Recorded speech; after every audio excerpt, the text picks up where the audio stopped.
राधा गोविंद भगवान की जय। भगवान की भक्ति जब हम करते हैं या जो करते हैं उनको भगवान से क्या मांगना है यह जानना होगा, और यह जानना भी परम आवश्यक है कि हमें भगवान से किस वस्तु की याचना करनी है। क्योंकि भक्ति तो हम करते हैं, कर रहे हैं, लेकिन यही एक गड़बड़ हो जाती है और हम इसको समझ नहीं पाते और हमारी सारी भक्ति व्यर्थ हो जाती है, सारी भक्ति निरर्थक हो जाती है। हम भक्ति कर रहे हैं भगवान की सुख के लिए, आनंद के लिए, प्रेम के लिए। हाँ, ये बात ठीक है, क्योंकि जो भी कर्म हम करेंगे उसका प्रयोजन, उसका लक्ष्य सुख ही होगा। क्योंकि जब तक जीव को अपना सुख न मिल जाएगा तब तक वह दुखी ही बना रहेगा। वो और किसी चीज की चिंता और किसी चीज का लक्ष्य बना ही नहीं सकता। ये ठीक है, लेकिन इससे भी ऊंचा क्या है? इससे ऊंचा है भगवान का सुख चाहना। अपना सुख चाहना भी बुरा नहीं है, लेकिन अपना सुख कैसे कोई चाहे, इसमें भी दो चीजें हैं। यदि कोई भगवान से संसारी वस्तुओं की कामना करता है तो वो गलत है, क्योंकि संसार में कुछ भी उपलब्ध हो जाए, संसार का जितना भी मिलन होगा, जितना भी प्राप्त होगा, वह सब व्यर्थ ही है। उससे दुख ही दुख बढ़ना है, सुख की प्राप्ति नहीं होनी। इसलिए कहा कि भुक्ति मुक्ति कछु ना दे, गोविंद राधे अष्टयामी सेवा करूं ऐसी बना दे। ये जो दोहे का हम भावार्थ कर रहे हैं, इसमें प्रथम ही कह दिया कि भुक्ति देना मत। भुक्ति माने संसारी ऐश्वर्य। ये संसार, माँ बाप, पति पत्नी, पुत्र मित्र, धन, यश, ऐश्वर्य, ये संसार जितना जितना हमको मिलता जाएगा उतना उतना अभिमान और बढ़ता जाएगा और हम भगवान से दूर होते जाएंगे। नहीं को अस जन्मा जग माही, प्रभुता पाही जाही मद नाही। ऐसा कोई हुआ ही नहीं जिसने अभिमान किया हो, जिसने संसार पा लिया हो और उसको अभिमान ना आए। और जितना जितना मद होगा ये संसार का, उतना उतना वो भगवान से दूर रहेगा। वो अपने आप को ही भगवान समझने लग जाएगा। देखो, आपने बहुत से लोगों को देखा होगा संसार में, जो धन के ही मद में इतना चूर रहते हैं कि बड़े से बड़ा कोई संत भी आ जाए उनके नगर में, गांव में, वे नहीं जाते। धन, हम तो इतने बड़े धनिक हैं, हम ऐसे कैसे चले जाएंगे? वो बाबा जी तो आए हैं और वहां सब नीचे बैठते हैं, एक ढंग का सोफा भी नहीं है, और हम ऐसे जाकर के बैठेंगे तो हमारी क्या इज्जत रह जाएगी सबके सामने। अरे, हम इतने पैसे वाले हैं, व्यक्ति हैं, हमारे लिए अच्छी वीआईपी व्यवस्था होनी चाहिए। अरे, मंच के बगल में महात्मा जी अपनी कुर्सी हमारे लगवा दें, हमारी कुर्सी, तो हम वहां जाके विराजमान हो और 5 मिनट के लिए जाएंगे, बस माल्यार्पण कर देंगे गुरुजी को और चले आएंगे फोटो वोटो खिंचा के। ये हाल है। तो एक धन का ही मद इतना अधिक हो गया, किसी को ज्ञान का मद अधिक हो गया। अरे, हमारे पास इतना ज्ञान है, हमको सब पता है इस विभाग के बारे में, हमसे बड़ा ज्ञानी कौन है? तो ये जो मद, ये अभिमान, ये आ जाता है ना, यही हमको गिरा रहा है अनादिकाल से। और ये इच्छाएं, कामनाओं के चक्कर में पड़ पड़ के हमने जो संसार मांगना शुरू कर दिया भगवान से, गुरु से, उसका कोई अंत नहीं है। हम मांगते जा रहे हैं, मांगते जा रहे हैं। हमको सोचना चाहिए कि हम ये जो कर रहे हैं इससे क्या होगा, ये संसार मांगने से क्या होगा। अरे संसार मांगने से तो और हमारी बात बिगड़ती जाएगी, बनेगी थोड़ी। अरे संसार हमको क्या दे दिया है या क्या दे देगा। और जब वेद कह रहे हैं कि रसो वै सह आनंदो ब्रह्मिति बजानात, तो हम इस बात को भूल गए कि भगवान में ही सुख है। हम इनमें सुख मानने लगे।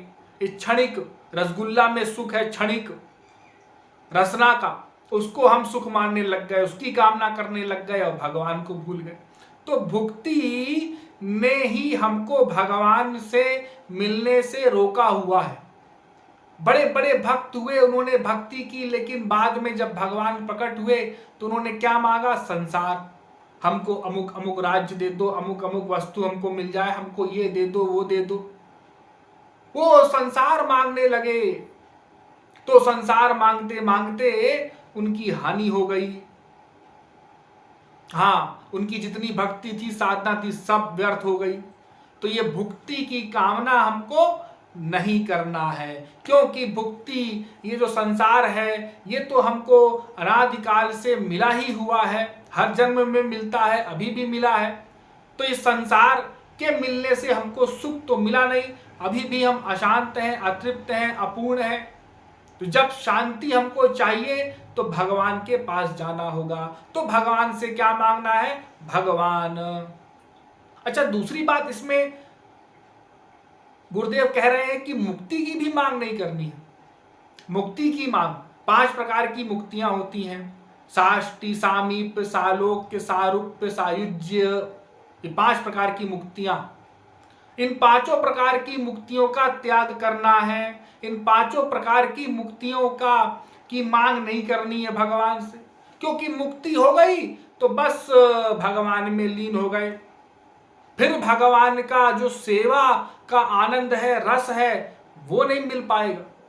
वो तो ठीक है, संसार मांगने से तो बहुत अच्छा है, ऊपर है, उसमें भी भगवत प्राप्ति हो जाती है, माया निवृत्ति हो जाती है। लेकिन हमें भक्तों को इसकी भी याचना नहीं करनी है। तो हमें क्या याचना करनी है, अष्टयामी सेवा, माने निरंतर सेवा भगवान की मिलती जाए, बस भगवान की सेवा मिल जाए, यही भक्त याचना करता है। भगवान की भक्ति, भगवान की सेवा। भक्ति शब्द का अर्थ ही सेवा होता है, बहुत लोगों को पता ही नहीं। भज इत्तेष वै धातु सेवायाम परिकीर्तितः, तस्मात् सेवा बुधै प्रोक्ता भक्ति साधन भूयसी। भक्ति का अर्थ ही है सेवा, भज सेवायाम धातु से बनी। तो भक्ति माने सेवा, और सेवा का अभिप्राय आप सब जानते ही हैं। सेवा क्या होती है, सेवा निष्काम होती है, सकाम नहीं होती। सेवा तन मन धन तीनों से होती है। सेवा मन से संबंध रखती है, साथ में तन और धन भी लगाना होता है। तो सेवा से क्या होगा, हमारे स्वामी को सुख मिलेगा। सेवा से क्या होगा, हमारी निरंतरता बनी रहेगी, हमारा भी सुख बढ़ता रहेगा। क्योंकि जब हम भगवान को सुख देने की चेष्टा करते हैं तो भगवान तो वैसे भी आनंद स्वरूप हैं, वो तो सुख ही है। वो उनको क्या सुख कोई देगा, तो वो हमको रिटर्न कर देते हैं, वापस कर देते हैं। फिर भक्ति द्वारा, सेवा द्वारा भगवान को सुख पहुंचाना चाहता है, भगवान फिर उसको सुखी बना देते हैं। ये अनादिकाल तक चलता जाता है, चलता जाता है, रुकता नहीं। तो सेवा ही हमको लक्ष्य बनाना है, ये कहने का अभिप्राय है गुरुदेव का इस दोहे द्वारा। और सेवा ही भगवान को सबसे अधिक प्रिय है। भगवान ज्ञानी को प्रिय, भगवान को ज्ञानी प्रिय नहीं है। भगवान ने स्वयं कहा है गीता में कि मुझे भक्त प्रिय है, मुझे कर्मी ज्ञानी योगी प्रिय नहीं है। वो तो अपने सुख के लिए उन्होंने याचना की, मुक्ति की। और ये जो संसार की याचना जो लोग कर रहे हैं, ये तो अपना ही सुख है, ये तो किसी प्रकार से अपनाने योग्य है ही नहीं, सर्वथा त्याज्य है। इसको तो भक्ति भी नहीं कही जाती। सकाम भक्त भी नहीं है। सकाम भक्त का अभिप्राय होता है जो भगवान से भगवान की याचना करे और जो भगवान से भगवान की भी याचना ना करे और भगवान के ही सुख की बात सोचे, वो निष्काम भक्त है।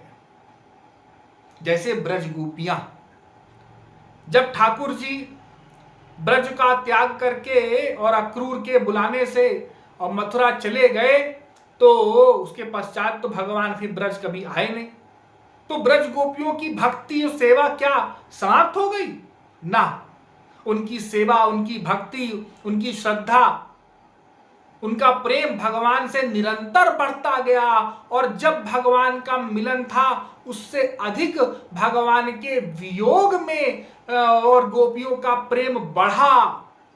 गोपियों का जो निश्चल प्रेम था, जो सेवा थी, जो भक्ति थी, वो बढ़ती गई, क्योंकि भगवान का संयोग नहीं है, अब भगवान का वियोग हो चुका है और भगवान आएंगे इस आशा में गोपियां राह देख रही हैं। उद्धव भी आए, उनसे प्रश्न कर रही हैं। गोपियां गाय दूह रही हैं या मक्खन बना रही हैं, बच्चों को खिला रही हैं, लेकिन उनका ध्यान ठाकुर जी में ही लगा हुआ है। हाँ, ठाकुर जी का स्मरण कर रही हैं, आंखों से अश्रु बहा रही हैं और घर के काम कर रही हैं।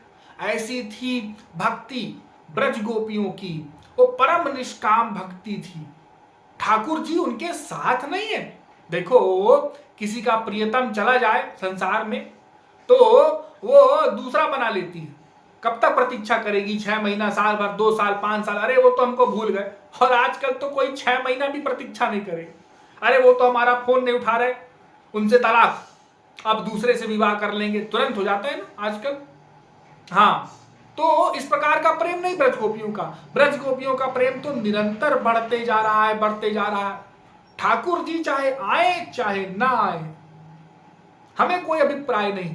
अरे वे हमारे स्वामी हैं, हम उनकी दासी हैं, हम उनसे प्रेम करती जाएंगी, करती जाएंगी अनादिकाल तक। वे चाहे कभी लौट करके ना आए, लेकिन उनसे हमारा प्रेम कभी कम न होगा।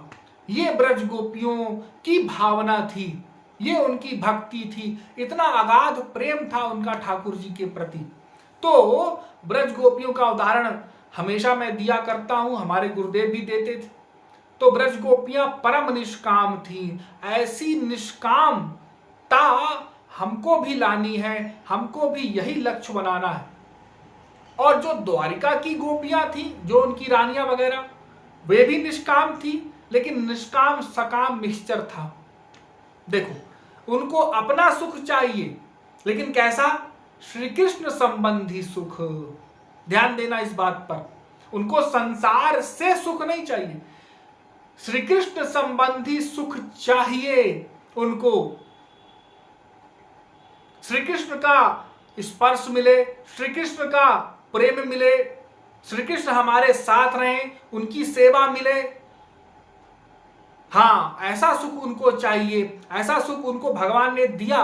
माने श्री कृष्ण से श्री कृष्ण संबंधी सुख, और श्री कृष्ण को भी सुख मिले, हम उनको भी सेवा करके सुख पहुंचाएं, ऐसी उनकी भावना थी। तो ये द्वारिका की जो गोपियां थी, ये सकाम और निष्काम थी, माने मिक्सचर थी। और जो मथुरा की थी, वे श्री कृष्ण से श्री कृष्ण संबंधी सुख चाहती थी, केवल अपना, वो उनको सकाम कहेंगे। तो ये सकाम और निष्काम का अंतर है। अब कोई ये ना समझ ले कि हम भी भगवान की भक्ति करते हैं और संसार की इच्छा रखते हैं कि हमारी माँ बाप बहन पति पत्नी पुत्र ये आगे बढ़े, इनका लाभ हो, हमारे पास धन आए, मान सम्मान हमारा बढ़े समाज में। नहीं, ये सकामता नहीं है, ये तो भक्ति ही नहीं है, ये तो अपना ही सुख चाहना है। वो भी नहीं जानता बेचारा कि मेरा सुख कहाँ है, ये तो शरीर संबंधी सुख में ही लगा हुआ है। अपने आप को भी नहीं जानता, भूल गया कि मैं जीवात्मा हूं, जीव हूं, मैं भगवान का अंश हूं, ये भी स्मरण हो गया उसको। तो वो तो भक्ति ही नहीं है। तो भक्ति का अभिप्राय सेवा, तो सेवा ही लक्ष्य होना चाहिए और सेवा निरंतर होनी चाहिए, निरंतरता होनी चाहिए सेवा में। सेवा में ऐसा नहीं है कि आलस्य आ जाए, आलस्य नहीं आना चाहिए। अरे मर भी रहे हो तो भगवान यदि आज्ञा दें, गुरु आज्ञा दें, तो आज्ञा पाते ही तुरंत उठ बैठने। ऐसा नहीं कि अब तो हम इतने बीमार हैं, हमारा शरीर स्वस्थ नहीं है, गुरुदेव आज्ञा दे रहे हैं। यहां तो शरीर स्वस्थ भी रहता है तो भी सेवा करने से बचते हैं। ये हाल है कलयुग का। और अपने आप को गुरु का सेवक कहते हैं, गुरु का दास कहते हैं। तो ये भक्ति नहीं है, ये दासता नहीं है, ये सेवा भाव नहीं है। गुरु के प्रति ही उल्टा सोचना, गलत विचार आ जाए, भगवान के प्रति ही बुद्धि लग जाए और फिर वो अपने आप को सेवक माने, तो ऐसी सेवा करने से क्या होगा? थोड़ा थोड़ा करें लेकिन बुद्धि ना लगाएं, अपराध ना करें। हाँ, तो सेवा सबको करनी है और सेवा का ही लक्ष्य हमको बनाना है। तो अष्टयामी सेवा की चाह एक रसिक करता है, एक भक्त करता है कि ठाकुर जी की, किशोरी जी की हमको अष्टयामी सेवा मिले, अष्टयामी सेवा हमको प्राप्त हो। कोई चवर डुला रहा है, कोई भोजन पका रहा है, कोई माला बना रहा है, कोई उनके महल में बुहारी दे रहा है, कोई कुछ कर रहा है, कोई कुछ कर रहा है। तो ऐसी सेवा हमको भगवान की मिले, ऐसा हमको चिंतन करना चाहिए, ऐसा ही हमको भाव बनाना चाहिए। देखो, अभी से भाव बनाना होगा, अभी से चिंतन करना होगा, अभी से लक्ष्य बनाना होगा। कोई कहेगा अभी से लक्ष्य बनाने से क्या अभिप्राय? अरे अभी से हमको अपना टारगेट, वो बचपन से ही बालक टारगेट कर लेता है ना कि हाँ हमको ये प्राप्त करना है, तो उसी प्रकार से हमको अपना लक्ष्य बना लेना है कि हमको ठाकुर जी के कुंज की, निकुंज की कैसी सेवा करनी है। निकुंज में तो खैर कोई पहुंच ही नहीं सकता, वहां केवल अष्टमहासखियां ही जा सकती हैं। कुंज तक हमारा प्रवेश हो सकता है यदि हम उस सीट तक पहुंचे तो, अर्थात समर्थारति की गोपियां, जो ब्रज गोपियों के विषय में मैंने बताया, वही कुंज तक पहुंच सकती हैं। द्वारिका की भी गोपियों का, रानियों का वहां प्रवेश नहीं है कुंज में। तो कुंज की भक्ति हमको मिले भगवान की, ऐसी अष्टयामी सेवा हमको मिले, ऐसा रूप ध्यान बनाते हुए हमको ठाकुर जी की सेवा करनी है। अभी से सबको सेवा में लग जाना है, मन से सेवा करनी है, रूप ध्यान बनाना है, भाव बनाना है, भक्ति करनी है और सेवा भाव बनाने का बार बार अभ्यास करना है और उसमें सेवा में लग जाना है। हम ठाकुर जी के चरण दबा रहे हैं, ठाकुर जी अपनी शैया पर विराजमान है, लेटे हुए हैं, हम उनकी सेवा कर रहे हैं, हम चवर डुला रहे हैं, ठाकुर जी, किशोरी जी कदम्ब के डार पे और झूला झूल रहे हैं और हम पीछे खड़े होकर के उस झूले को झोंटा दे रहे हैं सखियों के रूप में। कोई मल्हार गा रही है, कोई वीणा बजा रही है, कोई भगवान की आज्ञा के अनुसार सेवा कर रही है भगवान के धाम में। तो ये अलौकिक आनंद, जिसका चिंतन करते हुए ही आनंद मिल जाता है, ऐसा भगवान का आनंद है। तो सोचो, जब वो आनंद हमको प्राप्त होगा तो ठाकुर जी के दिव्य धाम में, दिव्य गोलोक धाम में, तो उसका कौन वर्णन कर सकेगा? वो कितना अगाध होगा।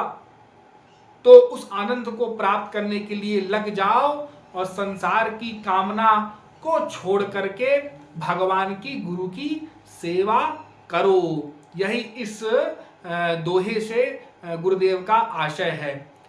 बोलिए वृंदावन बिहारी लाल की।